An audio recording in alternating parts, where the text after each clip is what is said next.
Alright guys, we're here at Mr. Puey's place. We're looking at using the oil press with, from what we've been told, those are 2 dehydrated coconuts.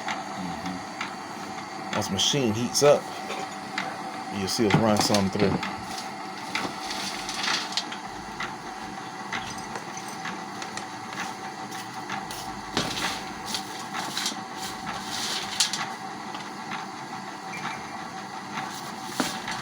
Well, we see that these coconuts came up to about